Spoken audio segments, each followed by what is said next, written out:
Did you know that, Andy?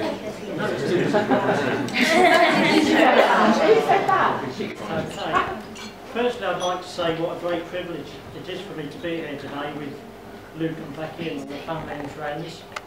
And I'd like to thank everybody for coming and all the effort they put in to make this the great occasion it is.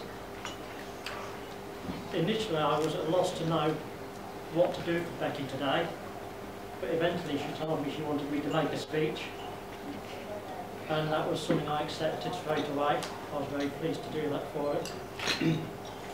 Before I go on too much further, it's important to remember that Becky's dad Nigel should be here today, and standing where I am. I know that Nigel will be very proud of you, and it's important that we remember him today. I got on well with Nigel, and he encouraged me to help Becky with certain issues, so it's worked out not too bad in the long run. As many of you will know, I've known Becky since she was about 4, yeah, and I've watched her grow into the brilliant person she is today. I can look back to when Becky was a lot younger, obviously, and she used to always be making up dance routines with her sister Rachel, and generally getting me to sit and watch them in anticipation. There was always a lot of side glances waiting for the action to start. But I can say definitely that the first 50 or 60 shows were very entertaining. Then the next interest that Becky had that I really remember was when she took up kickboxing. I don't remember her demonstrations of this new hobby being quite so enjoyable, to be honest. Anyway, most days, Kate's whisper to the fore, and kicks flying in all directions and shouts at "Hey up." I remember one epic day when Rachel and myself were taking the mickey out and teasing Becky in the kitchen, which was always great sport.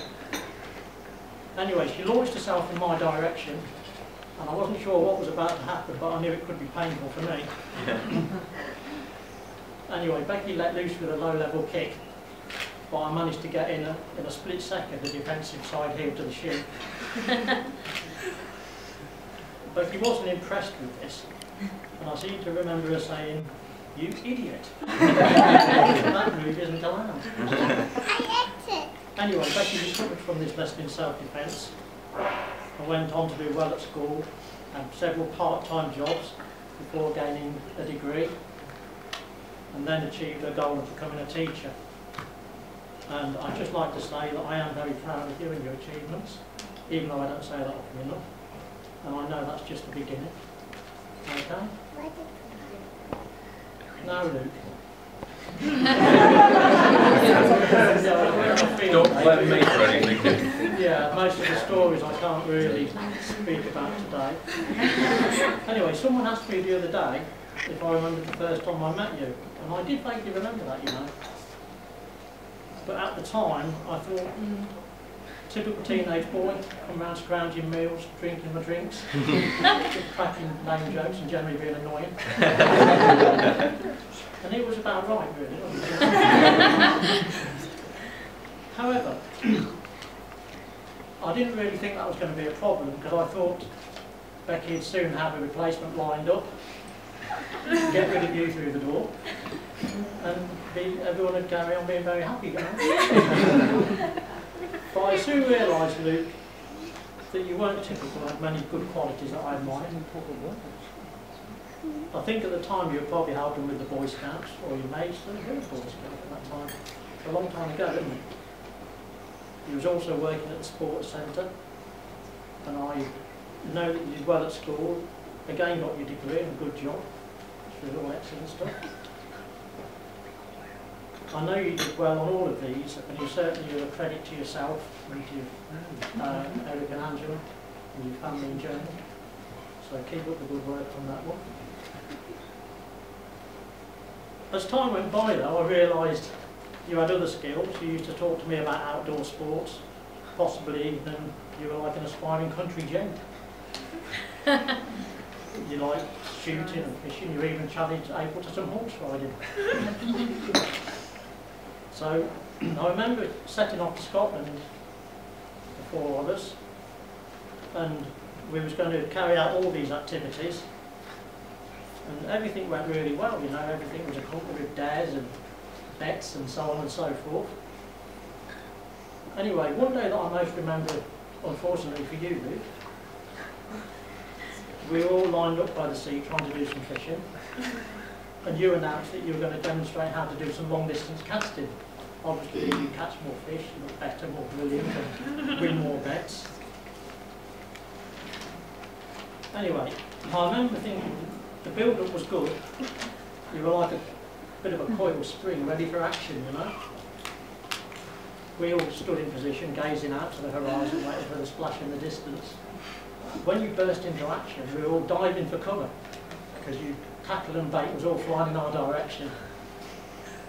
When we recovered ourselves, you were already fiddling with the rod and reel to see what technical fault had happened to cause this mishap. The amount of effort you put in was good, because you smashed your tackle to pieces on the rocks. And you're probably the only person I know that's actually done that. So that's a good memory for me. I don't think that any fault was eventually found with any of the gear, so possibly it was your fault. I think it probably was. Anyway, after I survived your demonstration and took what I could from your lesson, I'm pleased to be here with you today, and hopefully we'll have many more such occurrences in the future. I believe that you'll do your best to look after Becky, and I think obviously you're lucky to have her, but vice versa. And I think you'll have an enjoyable life together. So I think that about rounds me up. I think we should now have a toast to Luke and Becky and wish them a long and happy marriage together. Luke and Becky. Cheers. Okay. Now I'm handing over to Luke. Hopefully it makes too much flat.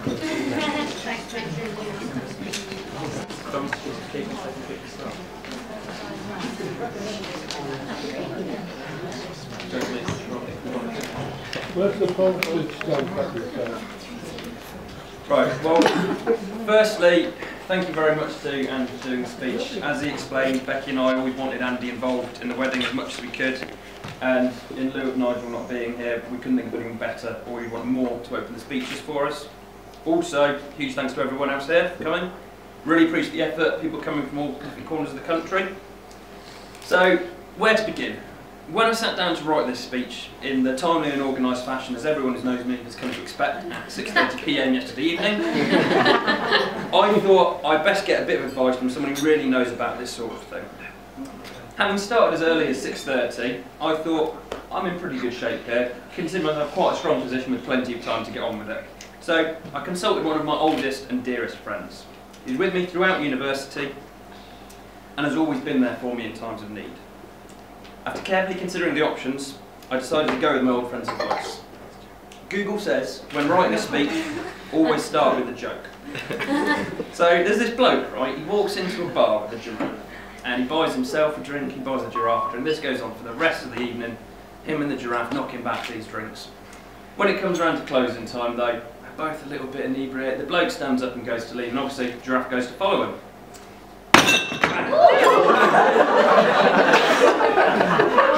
That wasn't part of the plan. It's not red wine, look there. So this giraffe falls over. I'm going to press on.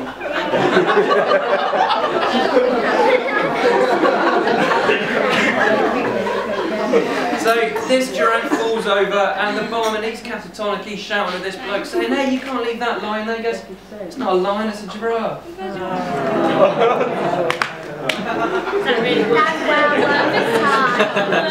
Now, It wasn't worth it. according to Google, by this point, after a well-delivered joke, I should have everyone eating out the palm of my hand. So the next step is to build on my solid foundations and hit the crowd with something heartwarming, something heartfelt and sincere. So, racking my brains, trying to come up with something appropriately heartfelt and loving, I decided to set about exploring the root of why we've actually come here today. Marriage. Marriage has been defined as the joining of two souls with a single thought and two hearts beating as one. Whereas the Bible states, a man shall leave his father and mother and hold fast to his wife, and they shall become one flesh. After careful searching, however, there was one definition that really struck a chord with me and encapsulated fully the relationship that Becky and I have. Marriage is just a fancy word for an adopted and overgrown male child when his parents can't handle it.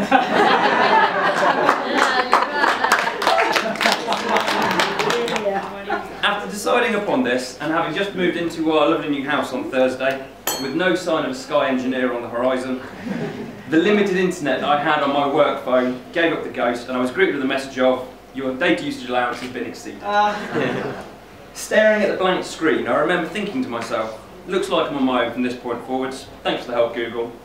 Not one to be put off, though, by such a minor setback, and reminiscing about the success of my engagement party speech, I still felt I had a pretty good handle on this. So I'd press on and go it alone. After all, it wasn't even yet dark outside.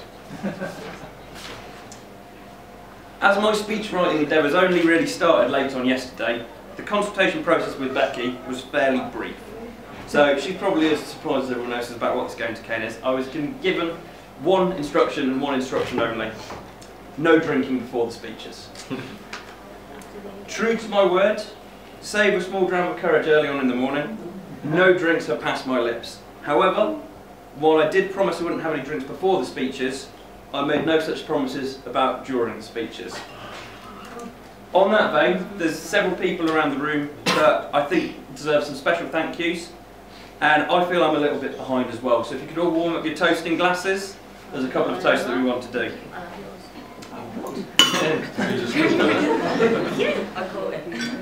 Firstly, to my mum and to my dad, you brought me into this world, you raised me.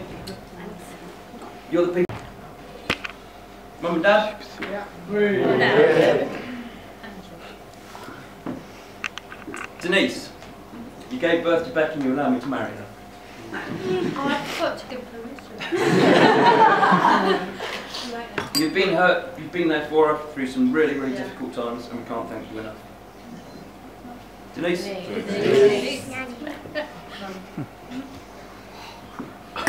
Andy, you've been as close to a father as anyone could be for Becky.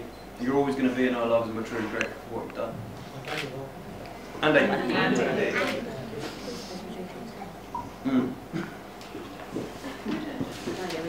Ken, it must be a proud day to see your granddaughter get married, and we're so grateful for you giving her away to us today. To Kevin. Simon, you've been my friend for as long as I can remember, and now you're sitting here as my best man. Without you, we would never have met, and none of this would have ever happened. So, thank you to Simon. Rachel and April, not only are you Becky's sisters, but you're also her best friends as well. There's nothing that you wouldn't do for her, and I really look forward to calling you both my sisters. Rachel and April. Yeah, that's one at the moment. To the rest of the bridesmaids, thank you for all the help and support that you've given to us. Late night folding sessions for invitations, plant shopping the days before, and especially to my lovely sister for the wonderful cake that you see at the front. The amount of hours she spent on that is incredible. So, to the rest of the bridesmaids.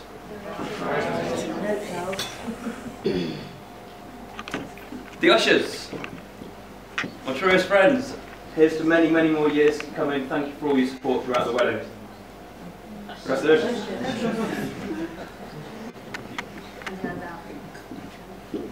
Our wedding planner here at Henley, Angela, she's been there with a smile to solve any problems that we've had. There has been a few, and every single one of them has been dealt with as we would have wanted. So, to Angela. I'm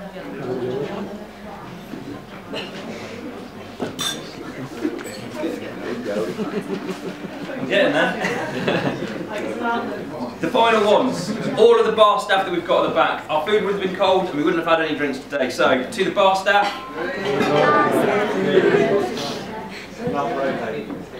And last but not least, everyone else here today. Family, friends, because without you, today wouldn't be what it is. So...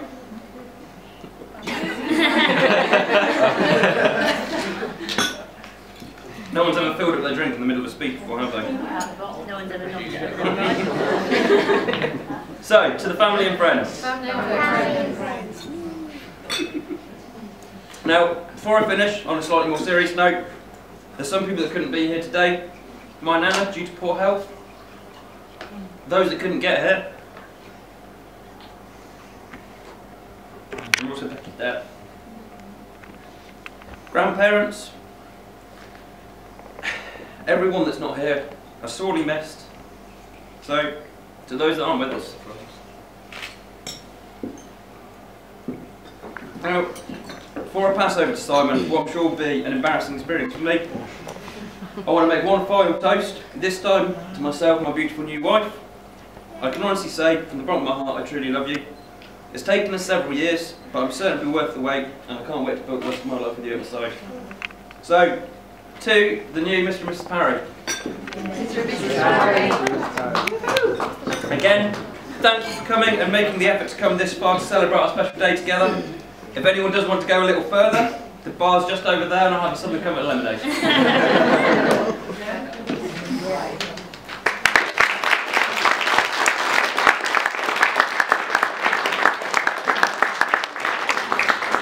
Now, in the light of what Luke said, and before Simon was there, I've got a little certificate here for Becci. Now, I'm just going to hand it over to Becci and she can read what it says. Really? Transfer of ownership. I certify that on the 11th of April 2015, do I have to read my name? Yeah, you have to. Rebecca Parry has been awarded ownership of Luke Thomas Parry on condition that he is regularly fed, watered and exercised. I'll do the fed and watered, but it's up to you on the exercise. However, she needs a witness to that. I'll witness. Oh, good. We'll do that in a moment then, Mum. Thanks. You know, hi. Go, Simon. Witness part. Do we not get that? I did have a very long speech planned. Yeah, before you all went. Unfortunately, I had a meal with Luke's parents. And there's a lot I'm not allowed to talk about. This is the parent-approved speech.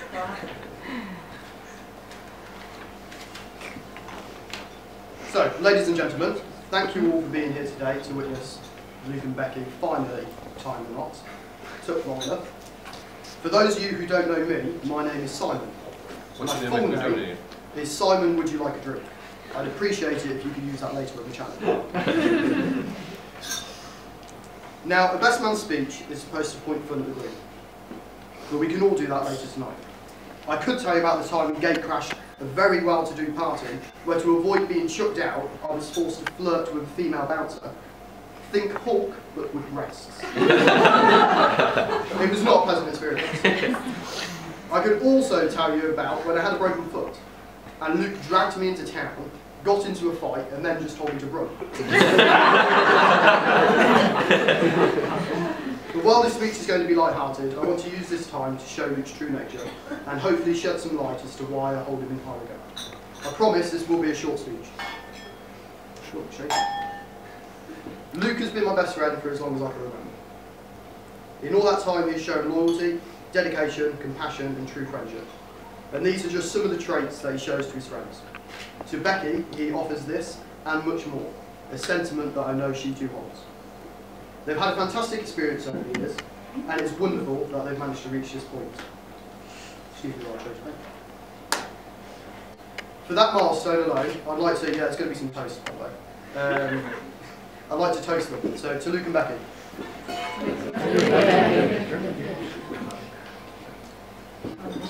Now, as you can see, I'm a bit nervous about the speech. But Luke did take me aside, and he calmed me down. And he said if I did a really good job and went easy on him, I could be the best man at his next wedding. But interestingly enough, this is not Luke's first brush with marriage. He very nearly got married once before. It happened when Luke was on holiday, and it's linked to one of his favourite topics, food. As we all know, Luke likes his food. In fact, I would say food is his second love. But while on this holiday, Luke spent most of his time in a particular restaurant. He would, or so I'm told, spend quite a bit of his holiday in this restaurant. Every day he would go and eat there, and over time became known to the locals. On the last day of his holiday, while in this restaurant, one of the waitresses came up to him and in front of everybody proposed to Luke. Luke, being on a Greek island filled with young, attractive ladies, came to a decision very quickly. He politely refused the offer. It was based solely on the grounds that she smoked. He was 8 at the time. Luckily, Becci is not a smoker. To be fair, if she was, it's a bit late now. And they do say that opposites attract. And Becci, she's smart, cool-headed, witty, good-looking, and Luke can cook. I have to say, I'm impressed this wedding has gone off without a hitch, especially considering they only moved house a week ago. It really wouldn't surprise me to find out that Becci had organised the entire thing herself. Without her, I believe Luke truly would not function. If Becci was to just disappear without a trace, I think Luke would be fine for the first month. After that, his survival training would kick in, and he could last maybe another month or two. About the 4th, maybe 5th month, we'd find him wandering around Asda, wearing flip-flops, shorts, that blue hoodie filled with clutching a large joint of beef and whispering to it softly. He'll never leave it. Becci is his rock, his constant, the person who ensures his life does not fall apart. While he could survive without her, I doubt he could live without her. So, I'm not surprised, actually, that Luke hasn't touched upon how Becci and he first met. If Luke had his way, he would tell you all it was at an alcohol-infused party over a puddle of cat wit, and they say romance is dead. In truth, they met at my Halloween party. Luke was invited, that much is true. The puddle of wee that he insists he knelt in was beer, more likely spilt by him, and contrary to popular belief, no matter what she tells you, Becci was not invited, he was a gatecrasher. She calls it being a +1. I call it trespassing. Since then, they've been together for nearly 10 years. Buddy, you could have got less than a murder. Now you're doing right. I would like to just take a moment to discuss one of Luke's fatal flaws, and that's his memory. He is notorious for having the worst memory known to man. This is the guy who, when we were about 14, he forgot a very fundamental part of my being. Just a quick cliff note for those of you who don't know me. I haven't got any fingers on my right hand, so you can ask me about that later. But for the time being,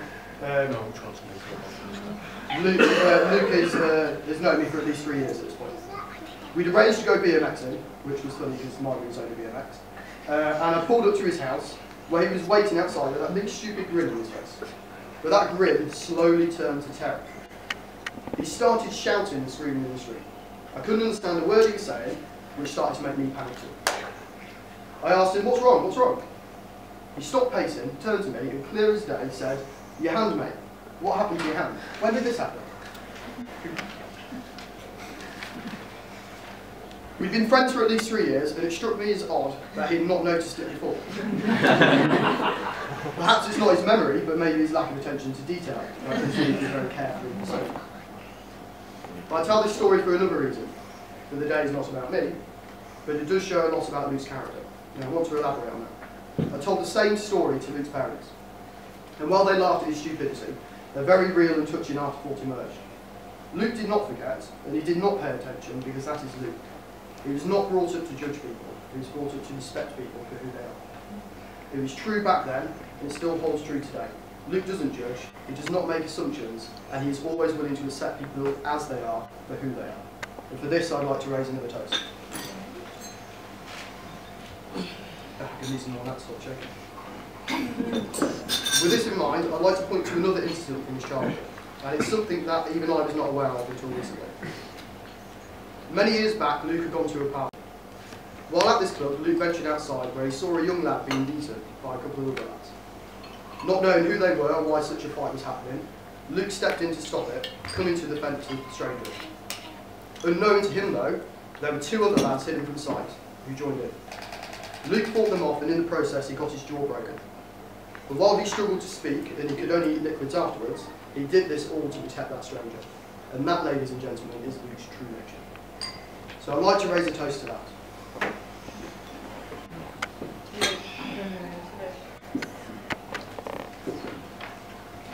On behalf of Luke and Becky, I'd like to thank you all for sharing this special day. There's nothing more noble than watching two incredible people come together as one. Luke, Becky, as your friends and family, we delight in your marriage and offer you our support. Here is, I promise, the last one, a toast for a long life filled with love and adventure. Thank you. Sit down.